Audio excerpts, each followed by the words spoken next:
Welcome to the Harvest 2020 Spot Farm Results Week. The live stream session will start shortly. Before we begin, we want to remind you of some housekeeping. You will stay muted throughout the live session, so we can't hear you. The session is scheduled to be either 1 or 1.5 hours long, including questions. To ask the speakers a question, use the stage chat found on the right-hand side of your screen. Please do not ask questions for the live session in the main events chat. This session will be recorded and will be available to watch again on the AHDB Potatoes YouTube channel and the AHDB website. At the end of the session, we will provide you with a unique basis and Noroso code, which you should keep note of for each session that you attend. Don't forget to apply for points using the basis and Noroso application forms, which can be found in the reception area. Join the conversation online by following AHDB Potatoes on Twitter and use the hashtag SpotFarmResults2020. Finally, if you have any issues with the conference platform, contact the team on events@ahdb.org.uk. We hope that you enjoy the Harvest 2020 Spot Farm Results Week. Your session will now start.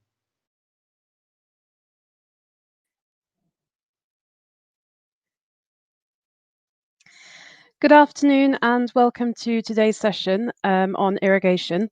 I just want to shout out the sessions that we had yesterday quickly and let you know that you can catch those on the AHDB Potatoes YouTube channel.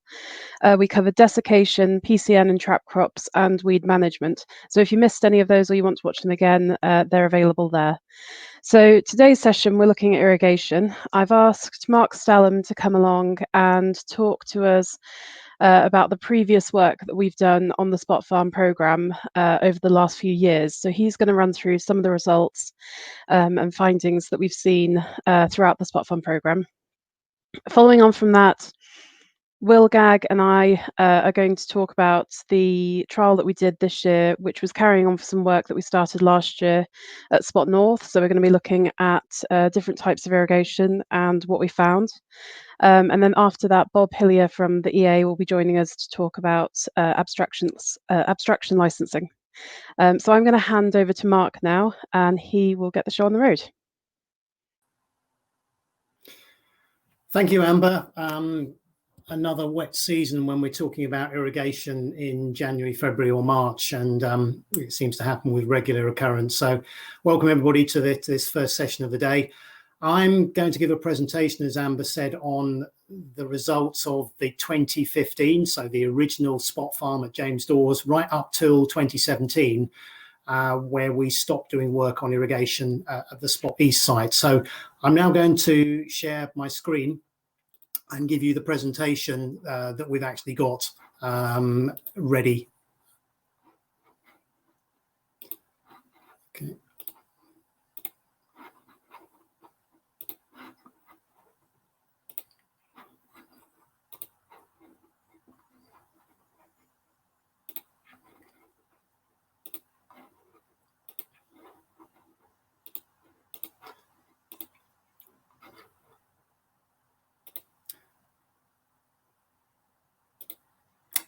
And so you should now be able to see the title slide. If somebody can please communicate if we're not getting this, I will go through the trial's results.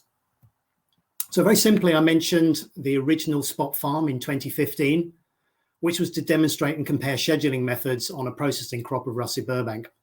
And we moved to the east, the second Spot site, where we're looking at the effect of nitrogen uptake and yield and processing quality on a very light sandy soil. At the same time, looking for scab control for new varieties on the same site.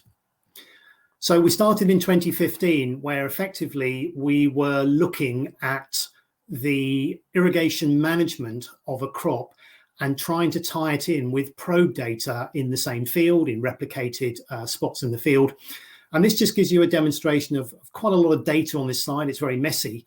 What we're intending to do was to basically stress the crop and see whether there's any effect on yield and any effect on tuber quality, and also monitor the effect through a modeling approach and also a measurement approach. So what we've got here is the canopy growth, which was pretty good through the season. That's the dark green line. Where we restricted the irrigation, you can see, as pretty commonly in a dry season, that we didn't get to full ground cover as quickly as we did when we had full irrigation. and the canopy curve began to decline quite dramatically in what was quite a hot period in the middle of summer. So what does that actually reflect in terms of going below ground? We actually looked at probe data, and we've got here some comparisons of the different depths that were recorded by sensors installed by Agri. So under the restricted regime in the middle of July, we ran out of water at 40, 50 and 60 centimetres. Whereas in the scheduled side, we weren't tapping into much of that water reserve at those deep depths because we were keeping the topsoil wet, and certainly wet enough to grow yield.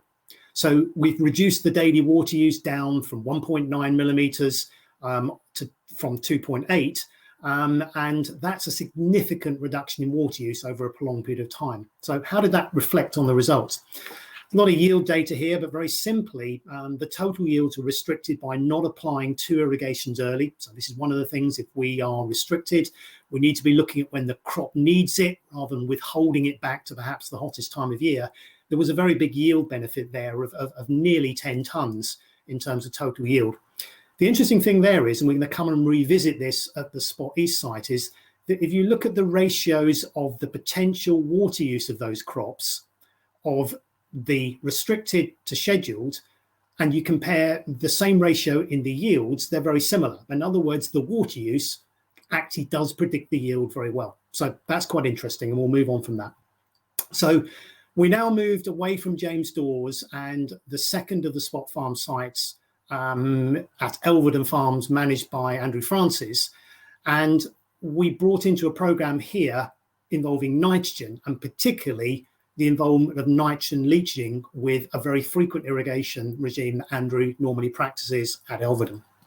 So you can see here a whole list of treatments. Very, very simply, we've got nitrogen put in the seed bed, or the standard application as Andrew would do as a 4 or 5 dose, some in the seed bed, some at emergence, and then later doses spread out to reduce the risk of drainage of water moving nitrogen away. So you can see the standard treatment, 260 kilos. And then we imposed 3 different irrigation regimes. The standard Elverden farm practice, quite frequent early irrigation of quite small SMD. So it looks more like a scab control regime, and effectively it was, because the soil was a very sandy soil. Andrew was then interested in whether we split that dose to go twice as frequently. So 2 8 mils as opposed to 1 dose of 15 millimeters. Did that get an improvement from reducing the oscillation of wet to dry soil or wet to moist soil? And then the other one was we tried to induce drainage by applying water at nearly twice the amount that the soil will hold. So that's that 25 millimeter dose at quite a small SMD. The other one that we were interested in was the standard approach at the time for Russet Burbank was not to do any irrigation during tuber initiation phase, but to delay until 1 week after tuber initiation because of the risk of potential brown center and internal defects on that variety. So we also did that. You can see at the bottom, we'll come back to the scab control regimes right at the end of this talk. So again, another very messy diagram, but very simply what it's showing is we've got a series of dark filled black triangles, which are the irrigation events. And then we've got these open triangles, which are showing drainage events under these irrigation regimes. So even though we're irrigating 17 millimeters on a very small deficit, we're getting drainage events at virtually every irrigation event. Not much, but some, and you'll see that come in terms of the overwatering regimes, how much more the drainage actually was. So drainage is occurring even with the standard irrigation regime. Now, how do we know that? Well, we not just predicted it with a model, we actually measured it with various sensors. And here we used, similar to at James Dawes, we used Agri RMA sensors, but we also used Aquaspy. And I've highlighted this one to really show you some of the recommendations that were coming out of the Aquaspy system according to what we were doing with the irrigation regimes. So very simply here, standard irrigation regime, basically the soil finished with the moisture mostly depleted. So we were running the soil very dry, and therefore we might expect there to be a consequence of yield loss in this crop because it was running drier than supposedly we were capable of running at maximum water use. Now, this is the overwater regime, and you can see there most of the black line actually resides in that green good, if you like, water supply. So we're not dropping below that 25% reduction, 25% moisture content, maintaining largely in that sort of 75 to 25 region. So that crop, the overwatered, should not have been short of water, but the standard might have been according to these probes. So we can look here again, data from deeper depths. We were rapidly depleting water below 40 centimeters in this site. That's good. What we don't really want to do is deplete water at 50 and 60 centimeters, particularly in hot seasons, because we will actually be then running short of water. There's just not enough water available in the topsoil, so the root system is extracting water at deeper depths. But you can see in that top blue line that basically we are getting movements of water right down to 60 centimeters when we're irrigating. So potential for drainage, potential for nitrogen movement.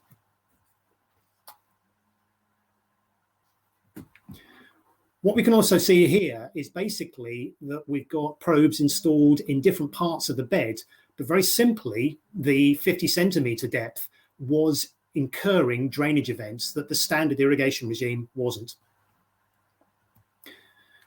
And how does that reflect on Elvedon Farm standard practice of module width? We were looking at beds here which have 3 rows in, but you can see here the width of the bed in a smaller dose applied to the left and a larger dose applied to the right, the change between 2 irrigation events after 2 hours following the boom going over the top of the irrigator. So what we've got there is basically the center of the bed with a smaller dose is not being wetted up at all. There's virtually no change. That's the red area. But we are seeing a movement of water somewhere in the 6 to 7% increase directly underneath the middle row and to the edges of either of the 2 outer rows in terms of wetting up. So we're not wetting up despite applying 18 millimeters on a deficit that's actually smaller than that. So we can follow that on in terms of nitrogen uptake and water movement. Now, if you look at this photo, normally we would ask the audience, can you see anything different here? And you can clearly see a square in the middle of the field, and that's Mark Allison's sulfur trial. But over to the left of the tram lines that you can see visible in the middle, there isn't really any pattern to the watering regimes. And not surprisingly, we didn't find any ground cover effects because you can't see them from the air either. So irrigation yield with nitrogen, very simply, this is the average of the different nitrogen treatments. We've got standard irrigation, frequent and overwater. And the yellow squares highlight what are probably likely differences. These aren't statistically comparable because they're strips in fields. But very simply, overwatering reduced the dry matter, albeit in this experiment, it didn't reduce yield. And where we had a delayed start, we actually increased the yield. Now, that might just be an odd effect, but there's certainly some differences there between the standard and delayed start in terms of the water use. And we'll follow that up. Now, 2 slides on quality. Instance of secondary growth, doles or cracks was higher where we had treatments that were overwatered for the whole season. So bear that in mind. Interestingly, the regime that was done basically twice or 3 times weekly with 8 millimeters had more internal defects than regimes that were oscillating to a bigger range of soil moisture deficit. So that's a quality issue we need to be aware of. And very simply, what we ended up with is trying to compare what the standard farm practice was and say, could we improve on what Andrew was doing across his Russie Burbank fields in 2016? So what we did, we devised a schedule whereby we knew that we would take 3 days to irrigate the field in question. So we had to irrigate 3 days ahead of the field reaching its limiting SMD. We didn't have any future knowledge of rainfall, so we assumed it didn't rain the next day, but we did have long-term predictions of ET at the site of evapotranspiration, so we could model it.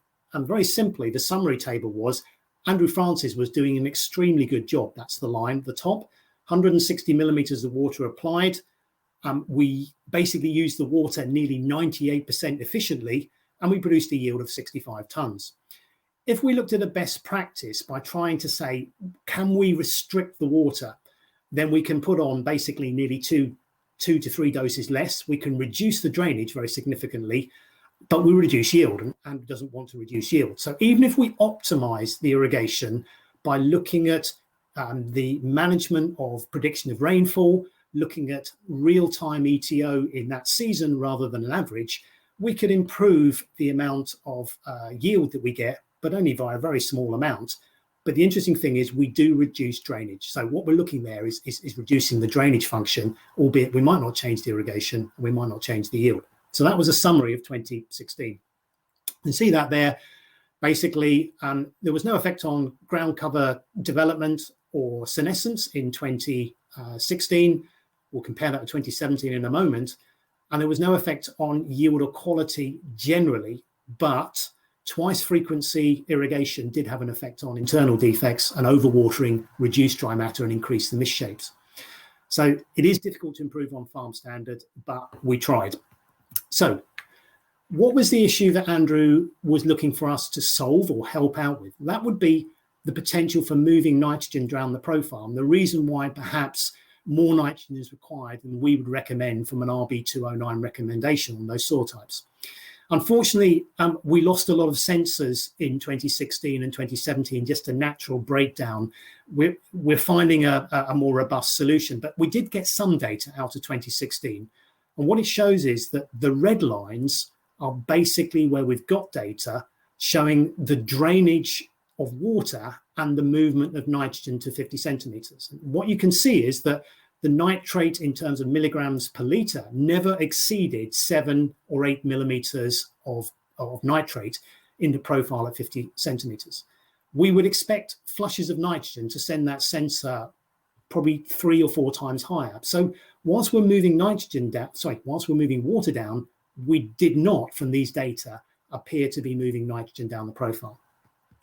So Mark Allison took a model basically of drainage and nitrogen movement. And here we've got the worst case scenario you can imagine on sandy soils, overwatered, getting basically 90% more water than the soil will hold, and all of the N put on in the seed bed, so no top dressing to withhold it against nitrogen leaching. So we've got patterns of rain and irrigation, the red line, we've got the rainfall, and we've got the drainage. And these data that Mark Allison put up here, we've got the planting date, the emergence date, and this point 55 days after emergence, when about 90% of the crop nitrogen uptake that we use for yield will have occurred already. So bear in mind that 55-day number here, which equates to the green line, about 100 mils of drainage by that particular time. So next slide, basically same slide, but just the nitrogen movement in the profile according to drainage below 60 centimeters. So we take our 55 days after emergence, our 100 mils of drainage, and we end up with around about 53 kilos of nitrogen having been lost out of the profile by that stage. So people will ask, well, there's a loss there. However, that is assuming no crop growing and just natural loss with a bare soil surface. But we do know that in that 55 days, about 200 kilos of total nitrogen uptake for this crop. So about 180 of it should already have occurred by this stage. So that 53 kilos is almost certainly sopped up by the crop as it's growing. So there's a drainage potential leaching issue, but the crop would take it up. So we move on to 2017 and a bit more work on the nitrogen and water drainage issues. Changed the variety to brook. We had some more complicated systems of splitting nitrogen. We used on planter placement. We also had a factorial design in to test whether the 220 optimum, according to RB209, actually was the optimum. And we looked at the range of treatments there. And again, we had the standard and overwatering treatments here. Sandy soil and early planting with reasonably early emergence. So again, this comparison of the standard Elvedon farm practice, the model yield was 61 tons. You'll see that against actual yield in a moment. The overwater treatment, you'll see in a moment, slightly lower yield. And there's a consequence of why that happened. But the best practice, you can see there that we reduced the irrigation very dramatically in 2017. We almost maintained the yield and the efficiency with which water was used, but we reduced the drainage by nearly 70 millimeters. So that's the key. We can do it. We might have to compromise slightly on yield, but we can save on water in terms of this. And that might be a solution going forward. And Bob, certainly Hillier, will talk about this at the end of the session. So this is the one thing we have noticed, that the ground cover did decline earlier under overwatering. it was not a consequence of nitrogen leaching. It was not a consequence of basically under nitrogen fertilizing. It was just a case of the crop actually being periodically waterlogged on several occasions. And that's caused a decline in the canopy later in the season. So not surprising, that decline in the canopy actually did reduce yield. So the average of the top 3 lines there and the average of the next 3 lines, you can ignore the way the nitrogen split, but there was an increase in yield, possibly 5 tons, 2 tons to 5 tons here. In a replicated experiment, that was significant. So overwatering was reducing yield. So we can't keep applying water to satisfy the crop demand. No effect on fry quality at all. So here's crisps rather than French fries. I'll skip through that. Summary, that what we found is that overwatering did reduce yield in 2017. It didn't in 2016. No effect on fry quality in both years, but there was a reduction in tuber quality in terms of internal defects with overwatering and then growth cracking with frequent irrigation. And as I mentioned before, even if we reduce the nitrogen down to low, we might expect overwatering to make those canopies go yellower and decline earlier. That actually didn't happen. So the last part of the talk is really on common scab, and a very big focus on light sandy soil was getting the management of maybe existing varieties, but more importantly, new varieties coming to the system. What is the best practice for a new variety coming into a system where common scab is endemic on the site? So that's the question. When do we end scab control? Is it shorter for some varieties? What's the best regime, and how do you identify what this regime actually is? Now, prior to the program, we developed as part of a project that ended in 2013 and was written up in 2014, 3 different susceptibility groupings. And you've got Maris piper and Maris pier in that very susceptible category because of their resistance or susceptibility to scab or their end use, like Maris pier. Then you've also got the resistant varieties that basically have a lower requirement for irrigation and potentially a shorter period for irrigating, and then a whole load of varieties somewhere in the middle in that orange section. I was always a little bit unhappy with this because we know there's probably more than 3 groups in terms of the yellow and green areas in that chart. So can we improve it? Well, the first thing is you need to know when tube initiation occurs and basically when do you need to start irrigation. So part of the work that we did, and it was monitored by our own staff and by Bob Lawrence of VCS, is measuring when we get emergence and measuring when we get tube initiation. Very clearly here, you've got 4 red squares highlighted there. That the standard regime that we would use would be 18 days after a plant emerging. On average, it should have tuberized. But you can see a range there. Most of them are within 2 days of that 18-day target. But Lenormand and Leontine, particularly Leontine, were much earlier in initiating tubers after emergence than we would have expected. So we found that out. We need to start earlier. Red Fantasy, conversely, was another 3 days longer than the average, and therefore we wouldn't need to irrigate as early, but we might need to continue to irrigate for longer. The square highlighting Vale Sovereign was in 2016, we got a very protracted emergence with this variety, which we've experienced in other experiments. So we don't just need to know when it tuberizes, we need to know the whole period over which it tuberizes, so that we can catch the later form tubers by irrigating for longer. So these are key data.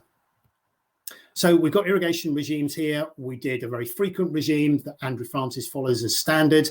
We then had a very infrequent regime that virtually every alternate dose, we basically put twice as much water on. So effectively what we're trying to do is increase the drying between events. And these are a lot of data. There's a lot of data here, but I just want to draw yourself to the red areas, which are basically the severity, which is the 4th column across there, comparing the standard, which are in green, and the infrequent, i.e. reduced dose and reduced frequency. That the red areas are areas of concern. And that is that basically with varieties like Butte, Leontine, Maris pier, Maris piper, obviously, Nectar, Red Fantasy, and Saxon, we ended up with significantly more scab where we actually basically reduce the irrigation.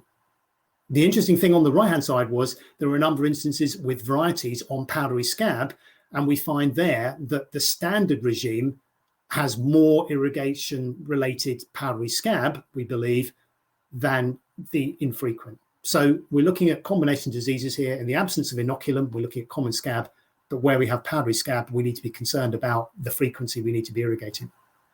So quickly, 4 pictures and a summary slide.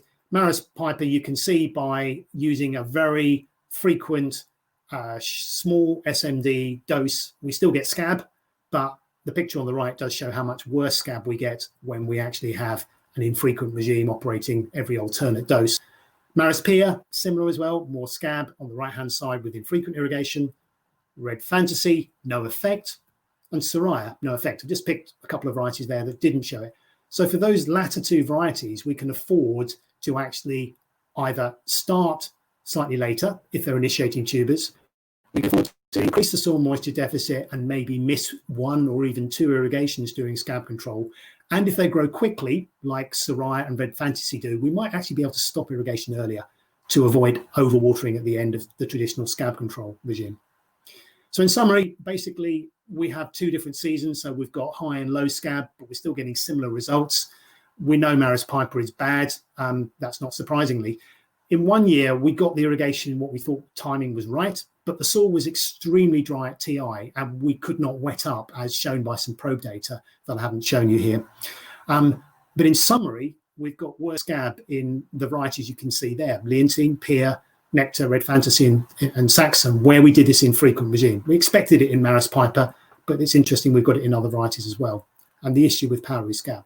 So in summary, very simply, instead of our 3 columns, we've now got 4. And whilst they can still move between columns, we do believe the greens largely stay where they are, the reds stay where they are, but the group 2 and 3 have some flexibility. And you can see there the way we practically manage it on different soils in terms of the soil moisture deficit. And those are in the seasonal water management guide for potatoes that AHDB published as a consequence of this work.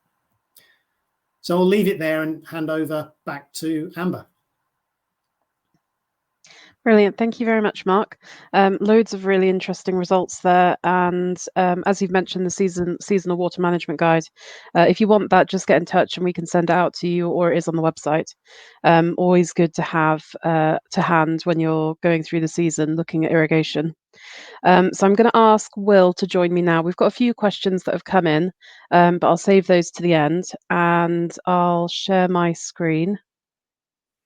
There we go. Hope you can all see that. So this year we carried on with some work that we started last year. So last year Will wanted to look at drip irrigation, and he wanted to know, is it actually better, I guess, for quality than the others, so boom and gun that we use as standard farm practice on the farm. And we looked last year at this at Eastoft, so we did a split field trial, looked at a third of the field boom, a third of the field gun, a third of the field drip. And just to recap, we didn't find anything really in terms of quality differences. So this year we were supposed to be at Somerby Top, which is a very different soil type. It's up on the Wolds in Lincolnshire. And we thought this would be more of a challenge for it, and we would do a similar thing again over a bigger area. Will, do you want to add anything to that? Oh yeah, basically we basically set a stance out. We introduced a larger field to the area. Obviously, the topography was a much higher incline anyway.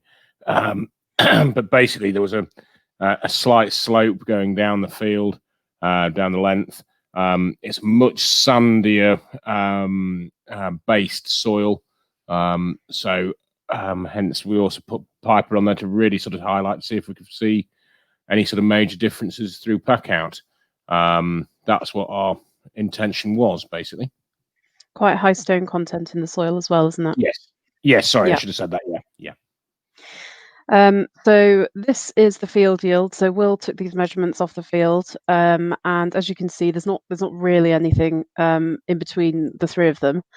The boom's a little bit lower, but I wouldn't say that's probably statistically relevant at those levels. They're all fairly standard for yield as well. So a standard yield, I guess.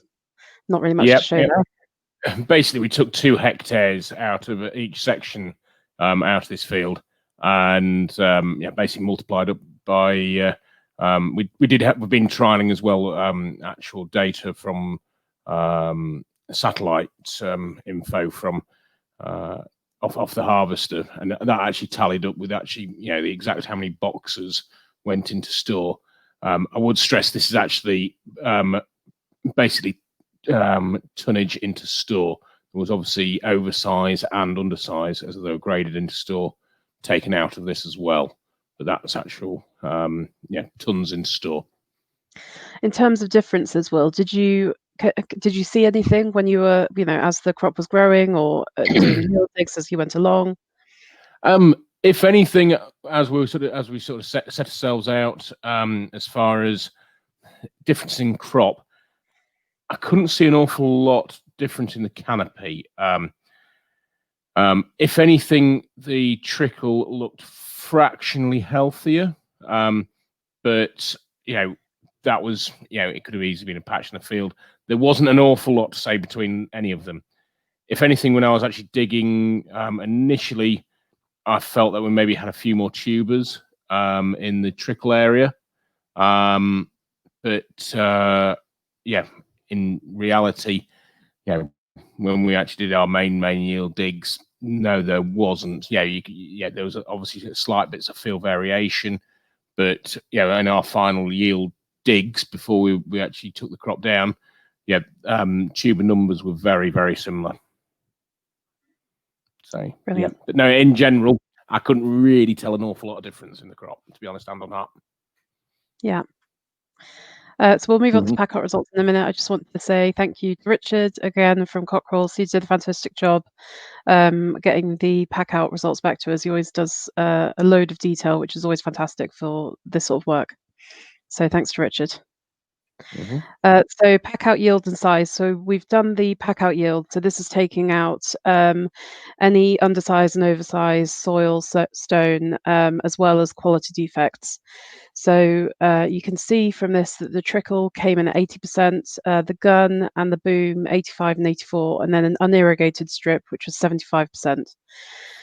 I would say I don't know that is like statistically relevant, I guess. I don't know if it had been a different field, or because I think was the trickle at the top end of the field, Will? Yeah, basically, as the field sort of lied, there was more sort of slightly leveler. It did have a slight decline down the length of the rows, but as we sort of moved across into the boom area, that decline, then it created like a bit of a valley down towards the certainly the boom and the gun area. Where it went back up the other side. In general, I'd say about these were actual full lorry loads out of those set areas.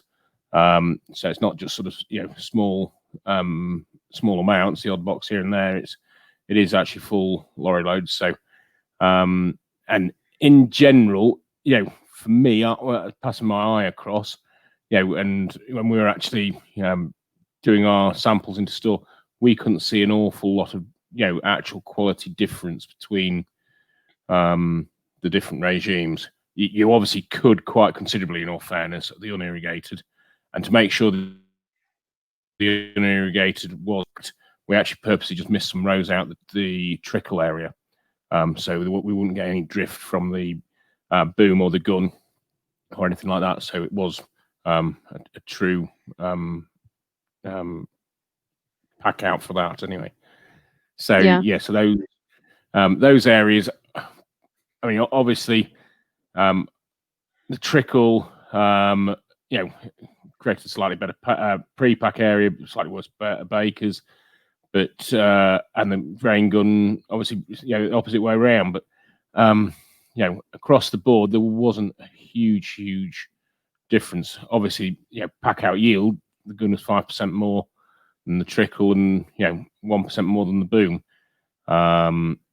Whether we replicate that again in another time, I don't know. A lot of this could be down to anything from field variation, you see. Yeah. I'll move on to the next one now. So we looked at the waste as well. So Richard broke it down by the different types of waste as well. So you can see here The biggest where am I looking? The biggest issue on waste for the trickle was scurf, so skin blemishes. Scab, it was reasonably high, I guess, as high as the unirrigated almost. But again, looking at these results, you didn't see visually, you didn't see an awful lot actually in the field, or when they were in store. Yeah, I think also what sort of come out of this was actually when we actually set off looking at this, I was actually wanting to see if we could actually improve quality, with different regimes compared to the. I mean, in general, the farm practice is rain gun. We do have sort of half a dozen booms. Sorry, just saying, shut up. Sorry about the dog. So we basically did do that. Now, I think it's actually sort of highlighted to me, in actual fact, we were doing a very good job with the rain gun. Obviously we have issues with wind at times, but that's about it. So yeah. And I guess it's important to highlight that we probably expected on that soil type to see more of a difference with the trickle than the other two, but we haven't seen that. Yeah. So, no, exactly. So I just wanted to give you all a bit of a reminder of what the rainfall was like last summer. So the first map of the UK on the left-hand side is the whole summer period.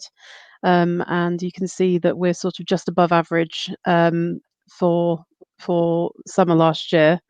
Then we look at May. So I put May and June on here, and you can see that May was maybe a bit of a dry May for a lot of the country, but then by June it had sort of averaged out, maybe was a little bit wetter than normal. Mm-hmm. And then talk about water use. I suppose this is I guess the big one for the trickle compared to the other two. So last year we had very similar results in terms of water use. Trickle uses significantly less and gets you just about the same thing, I guess, for water use. Would you say? Yeah, that's been one sort of big take home for us. Is that in actual fact, the trickle use, as you can see, considerably less amount of water. Now, we obviously still got the same very, very similar results as far as a pack out is concerned using the gun and the boom.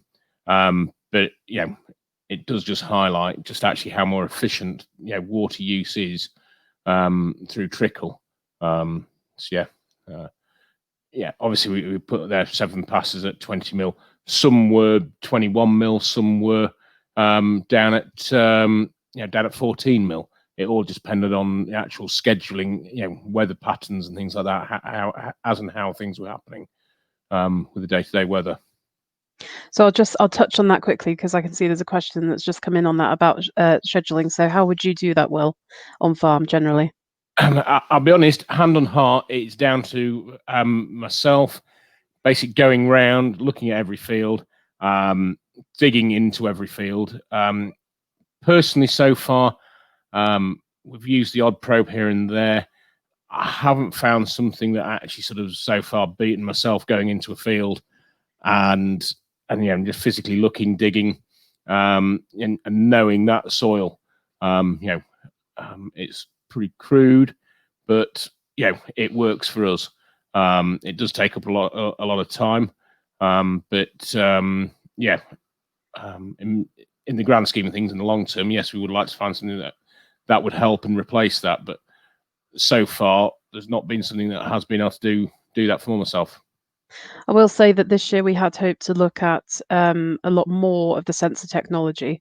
But obviously, COVID first lockdown coincided with planting, and we didn't really want to have anybody else other than was necessary on the farm at the time. So we put all of that work and some of the other trials work on pause and just carried on with this because this was already getting set up in the field. So we've tried to make the most of what we can with the data that we were able to get, but unfortunately we did have plans to do a bit more on the technical front that we couldn't really, because that was the decision we made at the end, at the start of the season. Yeah. So I've just put this in again because I know cost will come up on the trickle side of it. I haven't put a cost comparison in between boom and gun, because generally speaking, depending on what equipment everybody's got and the age of their equipment, it tends to be very different farm to farm, and it's difficult to compare. So I've just put sort of setup costs here for trickle, because I figure it's something that is going to likely be asked anyway. So looking at a sort of 10 hectare field size, you've got sort of 2,500 nearly pounds setup cost in the first year, which then goes to about £700, £730 annually afterwards for the single-use strip tape. Mm-hmm. And Will, I'm just going to ask you as well about the practicality of using the drip this year versus last year, because I know there were a few differences. Yes, certainly. Straight up on our silt soils, we had absolutely no issues at all. We actually got on extremely well with it, and it it ran absolutely perfectly. This last season, certainly off that walled sort of type soil with stones, we had we did have issues. There's no denying that. Now, whether that's all solely out of stone, or whether it was bets for birds, or differences of that tapping into the tape, we did have quite a lot of breakages, and obviously then labour costs in comparison. I mean, breakages in 2019 we had, I think off the top of my head, it was 12 breaks we had, and actually had to rejoin, which was relatively easy. This last year we had 164, I think, off the top of my head. The guys up there reported back. So obviously that took day-to-day management and actually making sure we didn't have breaks down the field. I personally think that's just solely down to soil type, and also ingresses of birds up at the Pacific farm. But it wasn't down to just any one thing, you see. A few more scarecrows needed, maybe. Yes. Yeah. I'll go back. So I think it's safe to say that in terms of quality, this has been something we've done for the last 2 years. They haven't been particularly dry years. And I would say we probably haven't seen an awful lot of difference in terms of quality on either of the soil types. The water use has been quite different, I guess. The drip and the trickle has been very low, which would maybe indicate to me that it's going to be useful if you haven't got a lot of water available to you. You've got quite a bit of water available to you at both farms, I guess. Yeah, I mean, a take home for ourselves, message for ourselves, really, it actually highlighted, in all fairness, we were doing a very good job with the gun already. I think also we were on the actual trickle part, it did, it's definitely got its bonuses. In certain areas of farms, we do have, limited amounts of water, and going forward, we may use it in those areas. But I think really only when we're sort of short of water, that's where we'll be using it. It did also highlight, in all fairness, the one thing which all this doesn't actually sort of look at is, in actual fact, we could still be irrigating when we were spraying. It wasn't that part of the management of, we need time for the ground to dry, a few days before the spray went through, or a day or two, or whichever. We weren't worried about that. So that was a definite bonus. But as far as actual, I'd say, labour saving, certainly by the initial setup, I don't think, it's probably a little bit unfair in the form of, we are very well set up with our gun and boom systems, and our staff know those machines in and out, and generally our pipes go down for the year and stay down, and there's no breaking of pipes. They're all just on upright hydrants, just plug in and go. So we're very well set up as far as that goes. Other farms aren't as well set up. But that's basically, the take home for myself is the actual fact. Yeah, we are doing a good job, and but it does have its place. Yeah. Okay. I think next year, or sort of this year coming up now, we're in 2021, we're going to move away from looking at the different types of irrigation to focusing again on the farm standard, but aim to bring in more of the sensor technology sort of work. So the stuff that we'd had hoped to cover this year, but we weren't able to. So I guess for that, Will, what is your sort of like, what's your goal to get out of this year? We've been talking about this for a couple of years. You've got a lot of area to cover, you've got farms spaced far apart. So, how's this going to make your management better? Yeah, but, I mean, ideally for me, as I say, nothing so far I have found has been able to beat myself going into a field and actually physically looking out. Admittedly, we need to get round and physically look at the crop anyway, regardless. But if I could have, so as I say, we are spread out, from one farm to another, it's 38 miles, and I could have between 40 and 50 fields in any one year. So then that incurs other problems in the form of, if we were to put sensors or technology, it's obviously cost of 40 or 50 sensors, and so really what I'm looking for is something that is reliable, whilst also not costing the earth. I know it's the famous farmer wants everything for nothing, but do we want to be going and spending thousands and thousands and thousands on something that we don't know really will beat the system we've currently got? But that's what I'd like. Testing, actual in-depth probe. Being able to test, subsoil moisture, also rainfall at the actual specific time, because it's surprising actually how each different area, even a couple of miles apart, or even less than a couple of miles apart, actually the difference in rainfall sometimes in some downpours in summer. So info like that would certainly help, and that's what I'd like to look at. Now, whether that's sensors, whether that's modeling, obviously it's that area, not field by field basis, where we have had splits before. So that's what we'd like to have a look at. Perfect. Brilliant. So I'm going to end this part of the session at the moment, and I'm going to ask Bob to join us. So I got talking to Bob, and when we were doing the drip trial, we had to get the licenses changed for the drip because it wasn't on the licenses. And it got me thinking about abstraction, licensing, and all of that good stuff. So we had a chat with Bob, and then I asked Bob if he'd like to come along and just give us a bit of an update, I guess, on licensing issues. So Bob, I'm going to hand it over to you if that's all right. Okay, thank you.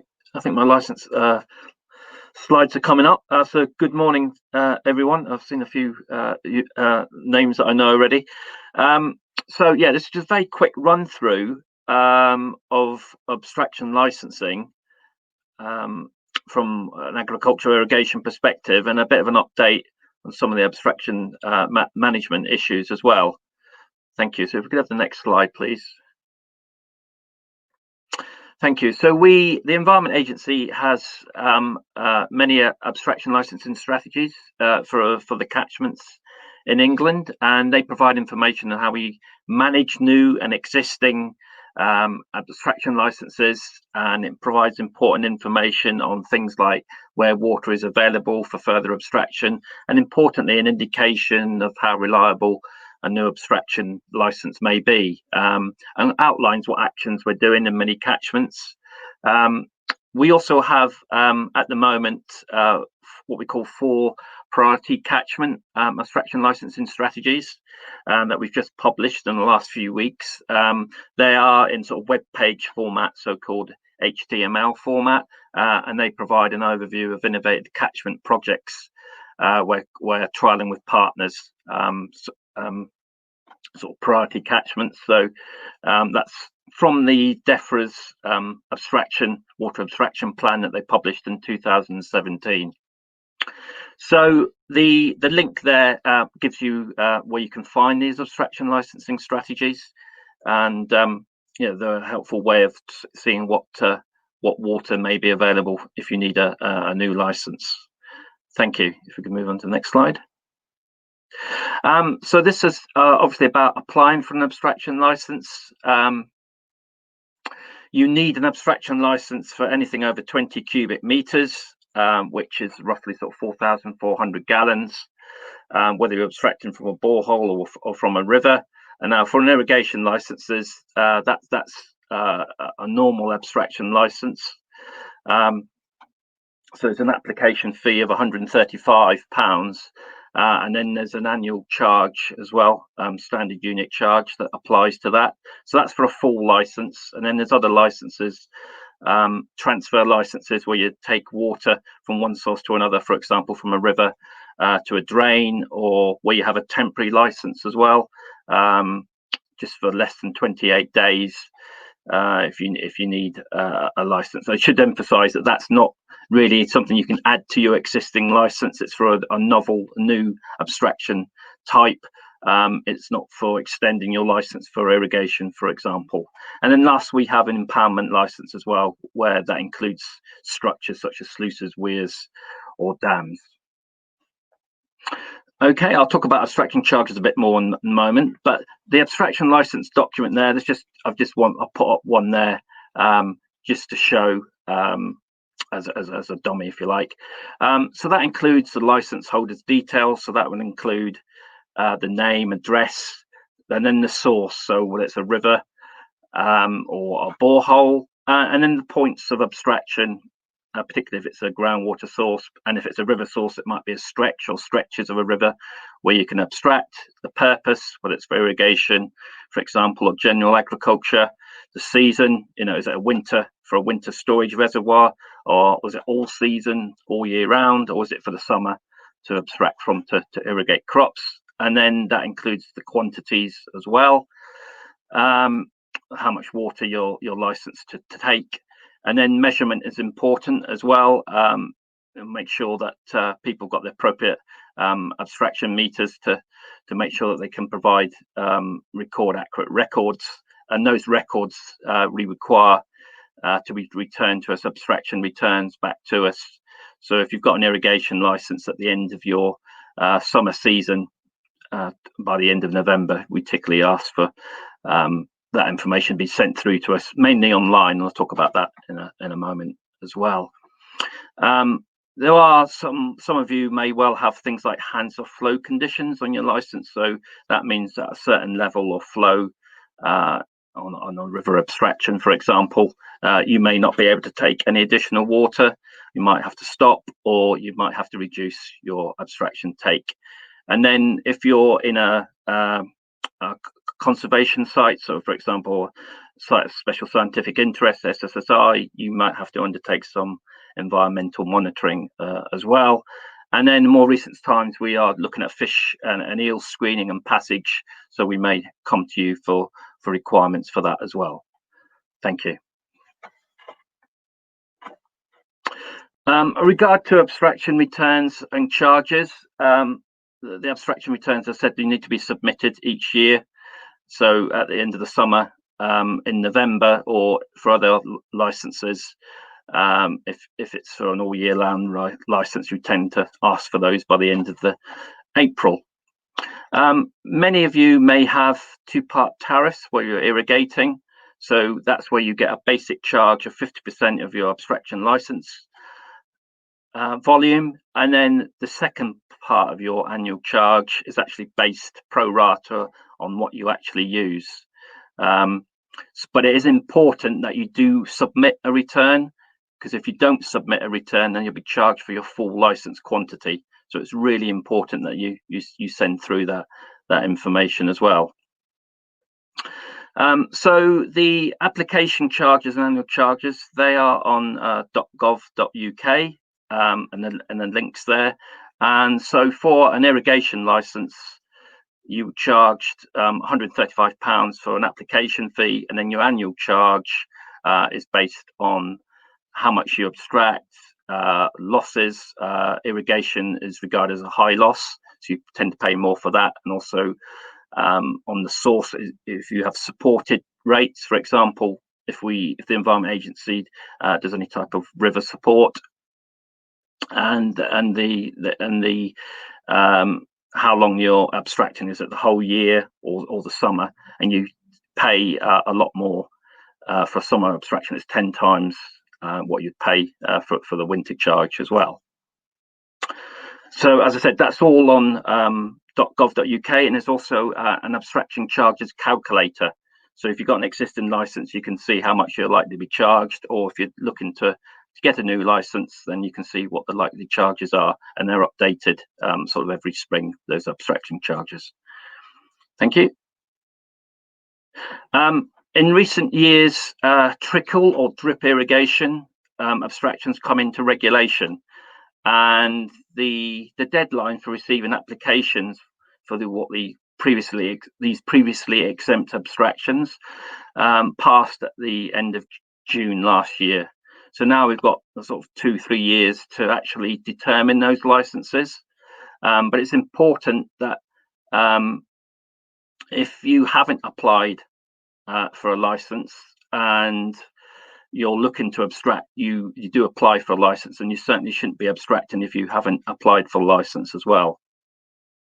And that can be done through that normal licensing process. There's a link on .gov.uk I showed earlier. We will be doing our first tranche of determining those applications. We've roughly got about 300 licenses that are due out to customers by the end of March this year. You should have been written to by ourselves beforehand, just confirming that you still want a license, confirming the quantities that you would like, etc. So if you've got any questions about those, if you're one of those 300, you should have a letter, and there should be contact details on there to get back to. Thank you. In recent years, we've been looking at managing water abstraction online.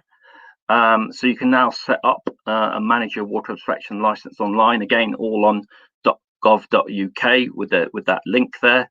And basically you apply for managing your abstraction online, and then basically we send you a security code by post to the registered address, and you can view your license online, and then you can also return those annual return submissions I referred to earlier.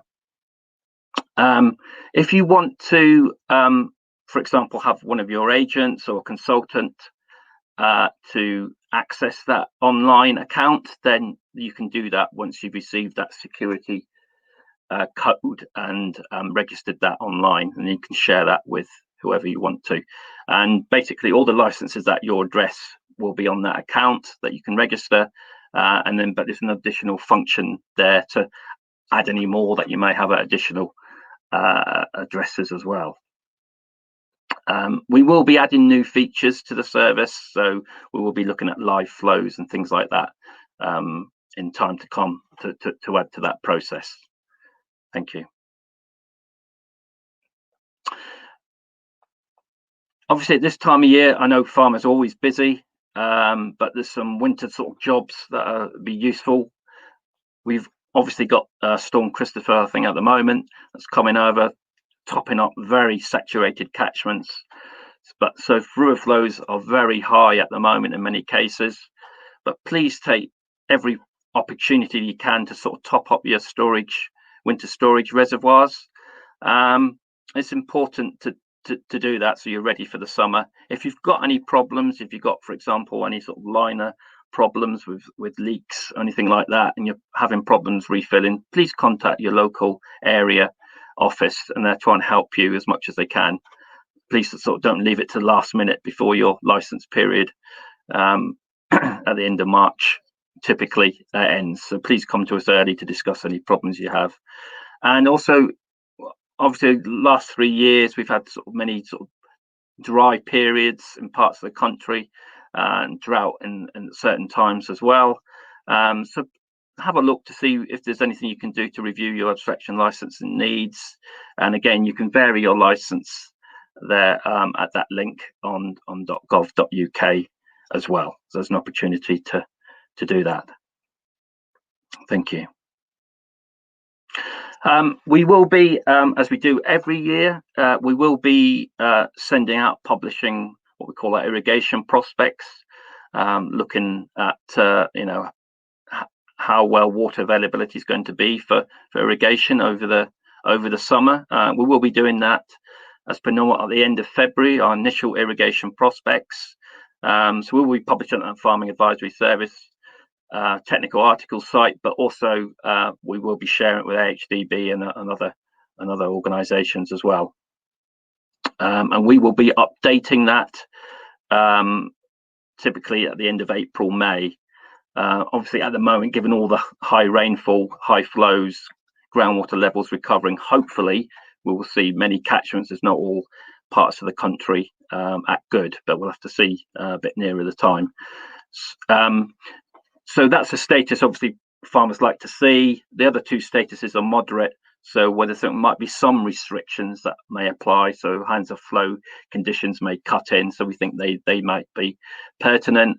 And then if things are really poor, if we've not really had the winter rainfall and recharge, soil moisture deficits are very high, then we think we might be going to poor status, so there'd be flows would be very low, and we may have to initiate some more fundamental restrictions on spray irrigation, for example.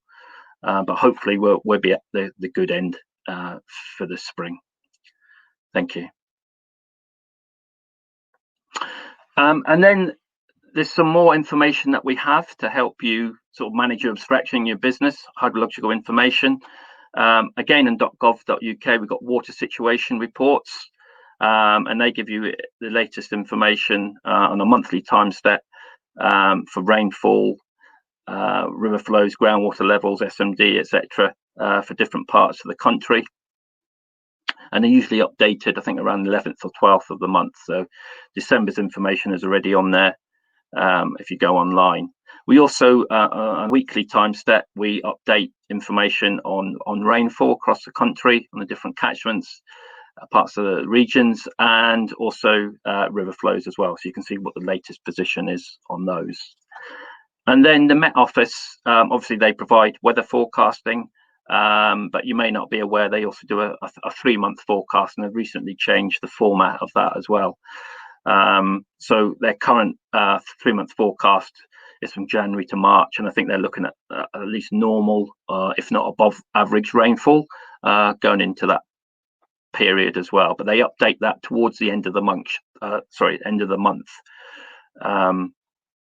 So please look at that to give you a bit more information as well as their normal information. Okay, so that's a quick run through, but if there's any questions, I'll take those now. Thank you.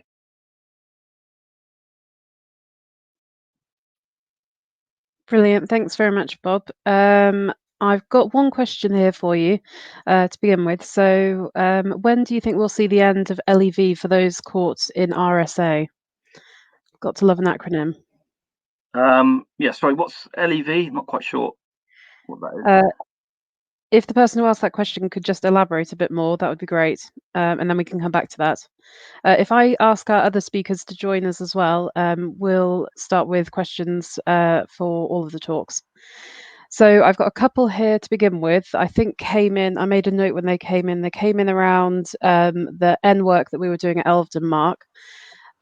So one of them was, did you apply costs to the different scenarios?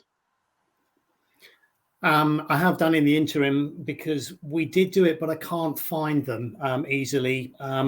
Yes, we did. We looked at a simple N cost of the reduction in N, and we looked at using, I know Bob will hate me for this, and I know Jerry Knox is looking in, we use £5 per hectare per millimetre applied to look at the value of the water, and that has a huge range, but at least it allows us to compare across treatment. So we've got those costs, and if the person wants to email me direct, I can give them out on that basis.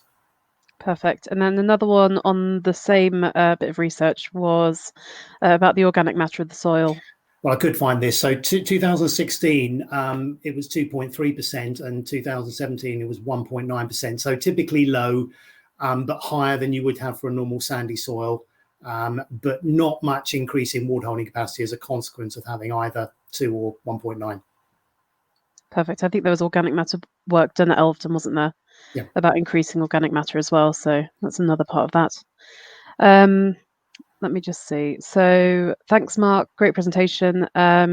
Clearly, the challenge is in trying to reduce the amount of non-beneficial irrigation applied, thereby reducing drainage losses and nutrient leaching risks, but without compromising yield and quality. How typical was the weather in the trial year? And I assume that the main challenge is improved short-term weather forecasting to be able to make more efficient use of rainfall and thereby reduce irrigation needs. Yeah, thanks to Jerry Knox for writing that one. So I had to go and dig the data out. The 2015 site was at Spot West, so it's a bit different. But I've looked at what we would have done at Elvedon, and in 2015, a standard irrigation regime following what we did in 2016 and 17 would have been 244 millimetres of water applied. In 2016, we had an average to high season, but we had a wet period from the 9th of June until the 6th of July where we didn't do any watering. So that's why we've got 160 millimetres applied in 2016. So it was dry early on, then a wet period for a month, and then back to normal. And 2017 was actually typically average, and we applied just 1 millimetre short of 200 in there. So there's a range in there. But as we've shown, by having some confidence in what the following day would be in terms of evaporative demand, and we can use long-term data or we can use short-term next 7 days, we can improve that. Do we need to irrigate tomorrow, or can we afford to wait for 2 or 3 days? But one of the things that would really help on that is a more accurate probability of rainfall occurring. So we all see the weather forecast, whatever weather site you do, said 50%, 40% chance of rainfall. Very simply, I did a little case study when I was at NIAB, and that if we looked at the weather forecast the following day, and if it was 50% or greater and we did not irrigate, then I made an analysis of that and saying we had 1 day's notice of what it was going to happen. Then at Elvedon, on average in 2016 and 17, we would have reduced by 2 doses the amount of water applied. So having some confidence in whatever weather forecast you do for the following day would actually allow you to just stop irrigation for a day, and then maybe under some circumstances it rained and you could benefit from that. So yeah, more confidence in the probability would help, but we can use it. It's just not as accurate as we'd like. Brilliant, thanks, Mark. I've got a comment here from David. Any irrigation scheduling trials and comments on silts, please? I'll just say that David knows very well because it was big involvement from him. There was some work done on salinisation and irrigation earlier this year, so in the summer, and that was spoken about at the agronomy conference. So if you're interested in looking at that, that session is on the AHDB Potatoes YouTube site. We haven't covered it today just because we did it just before Christmas. But any other comments, Mark, on silt land? Yes, we tend to go where irrigation is required on light sandy soils because we see the biggest benefits. So therefore, it would just be the frequency of trials is less. We've certainly done work, but there aren't as many to look into. And the crucial thing there, if you are growing packing crops, is the crucial nature of making sure you irrigate for scab control, but don't overwater. And then the crucial thing is when you stop scab control, what do you do in terms of watering thereafter? And Will has got soils, certainly East Off, that are more silty. Whilst they still have high clay content, they're more silty and would behave in a similar way. So scab control early, and I think Anthony at Root Waters commented on it, the slightly disappointing level of scab control on the drip irrigation in 2020 compared to what we got in 2019, and the comparison with the gun. So it might be about timing, but it is about utilising what's in the soil, and there's at least another irrigation's worth of water in the soil on a silt soil compared to a sand. So 25 millimeters more water. So we should be using that. And that's why potentially we need to get the irrigation, even as accurately correct on silt soils as we do on sandy soils. So they're still there, but there are a lot fewer trials on it. Yeah. So I've got a question here for Will. Do you have to start your irrigation season earlier than the crop needs it in order to ensure that you can get around all fields before you miss the crucial time for other fields and some get it too late? Yeah, we do, to be honest. Put it blunt. Not to sound silly, we have 19 reels going day and night when we do get going. Now, generally, we can and we do get round easily within 5 days. But with that, I'm a big believer when we don't start behind. We start, if anything, early. Because once you are behind, certainly on the area what we're covering, you never catch up for the rest of the season, and that's just pure and simply from experience.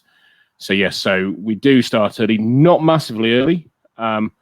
Basically, what and how I generally plan it is that basically we may be 2 to 3 days early at most, and then we go from there.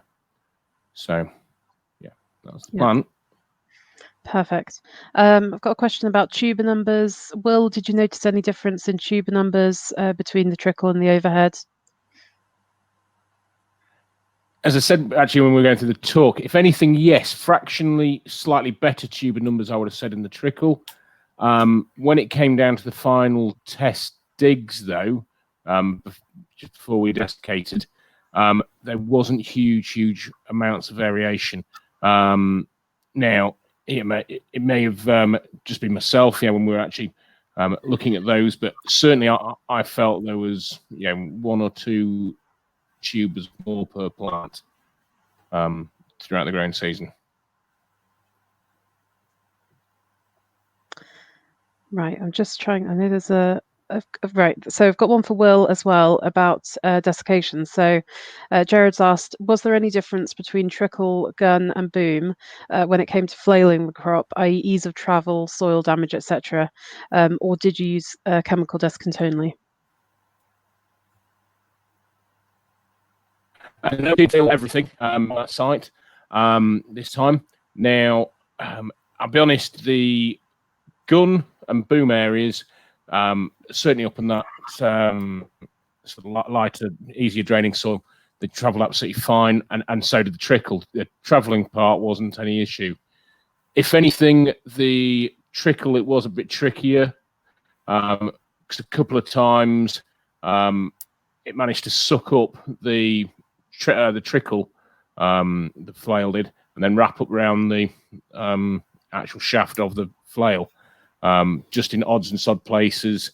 We did limited our best by trying to bury it in the ends after we disconnected everything else. But just in the odd place, pure and simply as the machine's moving down the field, it did shave a bit close to the rows, and it should occasionally, and that, we would have got that a little bit closer. But apart from that, generally the actual physical crop, there was not a lot of difference at all to actual flail. It was absolutely fine. There's not a lot of difference at all. Brilliant. Yeah. So just something to bear in mind, I guess, if you're using drip tape and flailing now, just be careful with that one. Bob, I've got a question for you. What are the prospects of trading groundwater between licenses going forward? Okay, and I'll come back to that question from Tim later. So we are looking at some of that, as I mentioned, in our sort of priority catchments. We have done some trading in some of the catchments, particularly in Anglian and Midlands as well. So there are some opportunities, but obviously it is dependent on water availability as well. Particularly when the groundwater aquifers are charged up very well, there's more chance, particularly of more short-term trading and longer term. But certainly that's something we're looking at in the future. But there are constraints, with a lot of licensing at the moment, given climate change and also, development in catchments. In terms of Tim's question and that limited extinction validity, sorry, yeah, I was aware of that. Apologies. Yeah, if you would need to probably contact your local office just to see what's happening with your particular licenses, how they're going with determination and stuff like that. So yeah, that's something, yeah, just to contact your local office. If there's got any problems, just let me know and I can chase that up for you. Thank you. Brilliant, thanks, Bob. Mark, I've got one from you for you. Do you think with the little and often approach used with drip irrigation, this could cause internal issues like IRS on sandy soils? Yeah, we need to be sort of a bit fixed up on terms that what is little and often. Often might be regarded as 4 or 5 times per day, or it might be regarded as daily, whereas we would normally irrigate once weekly with a boom. So if I start to say at least daily and perhaps more often, then that would be the frequent approach. The little needs a bit of explaining in that we normally calculate the volume per unit area and then divide it by the number of rows we've got being irrigated.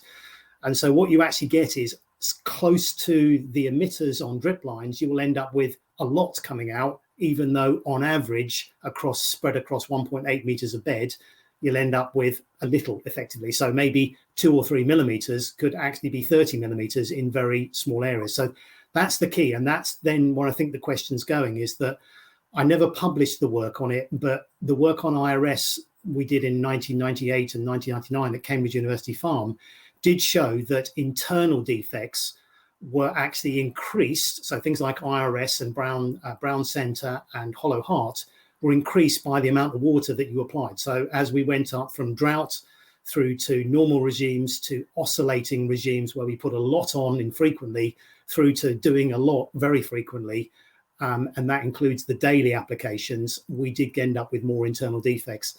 But the caveat that you've put there, basically, David, is that sandy soils, it's difficult to get that wetness on sandy soils. It would be, as we talked earlier, on silty soil. So yeah, there's a risk, but it would be low on those soils in terms of their coarseness. If you went to a sandy loam soil, yes, the risk would go up.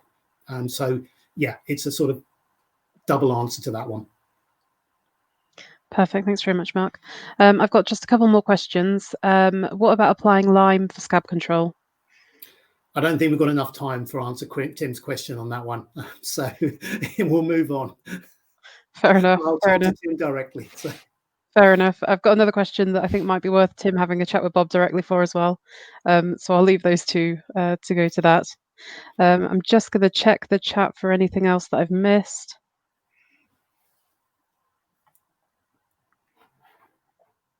And I think I've probably got them all if we haven't answered them all in the talks.